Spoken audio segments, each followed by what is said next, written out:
Vítajte v relácii Žarty na stôl. Tieto rozhovory sú zostrihané a slova mojich hostí sú vytrhnuté z kontextu. Robíme to iba pre naše a vaše pobavenie. Dnes tu so mnou sedí pán Truman z Truman Show a tiež pán Maverick. Pán Maverick, nedávno vyšiel film Top Gun Maverick, ktorého hral...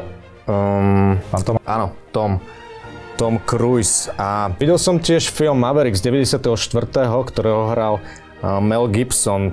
Tieto všetky filmy sú inšpirované vašim životom? Nič nebolo vymyslené. Fascinujúce. A tí slávni herci... Takzvaní slávni. Teda tí takzvaní slávni herci asi nedokážu zobraziť váš celý život, celý váš charakter. Ľudia potrebujú reálnych ľudí. Pravda. A keď už sme pri tej realite, pán Truman... Dobrý deň, ďakujem pekne za pozvanie. Hej.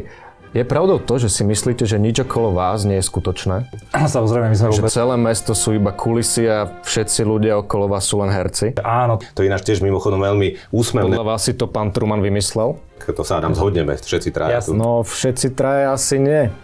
Čo si myslíte, že je za týmto údajne vymysleným príbehom? Drogy. To nie je pravda. To je vážne obvinenie, pán Maverick. Vy ste sa priznali k užívaniu drog. Priznal? Máte normálne, že počujete, že prekrútenú totálnu vec, ktorú ste tu vyťahli. Tak to vysvetlíte. To sú úplné hlúposti. Ten výrok ste, pán Truman, nepovedali? Chcete povedať, že ste ho nepovedali, ten výrok? To sú vyťahnuté totálne hlúposti. Takže ste ho povedali. To sú vyťahnuté hlúposti, úplne z minulosti prekrútené, ktoré tu vyťahujete absolútne. Namiesto toho, aby ste povedali, že boli to chyby, tak ja som videl nejaké debaty, v každej jednej toto rozprávate, v každej jednej vám človek vysvetlí, že to tak není. Dobre, kľud. Keď už sme pri tých zakázaných látkach, aj o vás sa hovorí, že si sem tam spríjemnite deň. Ja to priznám. Ale, takže vy sa k užívaniu týchto látok priznávate? Sú len 3 možnosti, pán moderátor. Brať, nebrať. A čo vidíte ako tretiu možnosť? Legalizáciu všetkých drog. Všetkých? K tomuto vášmu, čo poviem je, že super, presne toto treba naštartovať. Iná alternatíva nie je. Ja teda dúfam, že je. Ale treba si povedať na tom, že kde na to zoberieme. No, vidím, že sa vám obom táto téma veľmi páči, ale radšej by som asi prešiel na nejakú inú. Máte nejaké nápady? Drogy. No to sme už snáď prebrali, nie? Ani sa nemusíme vôbec ako keby, že o nich baviť. No, veď to hovorím. Ale bavíme sa o tom. Nie. Môj osobný prístup aj k ťažkým témam je taký, že... Hej, ale nepýtal som sa na prístup k témam, ale na nápad novej témy. Že vraj v dokladoch už nemá byť zaznamenávané pohlavie osob a podobne. Nehovorte. Snad to teda nejako predýchame. Každý vie, že doklady sú pre ľudí najväčšie poklady. Akože robia problémy tým ľuďom. Hej. Ale vy sa určite nemusíte báť, že by si niekto pomýlil vaše pohlavie, pán Maverick. To je všetko, čo som chcel. Samozrejme, vás si ľudia budú vždycky spájať iba s tými chlapackými kúskami na motorkách a stíhačkách. Chcem, aby toto si ľudia všímali. A všímajú.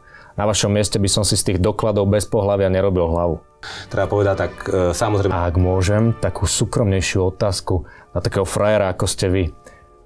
Koľko ste mali za posledný mesiac žien? To sa teraz niekto pousmie. Ale no tak veď, tuto medzi chlapmi. Koľko to bolo? 75 najkvalitnejších žien. 75. Ďakujem, že ste mi to dovolili povedať. Není zač, také číslo by prijalo asi viacero ľudí. Mnohým ľuďom to chýba. Chýba, no.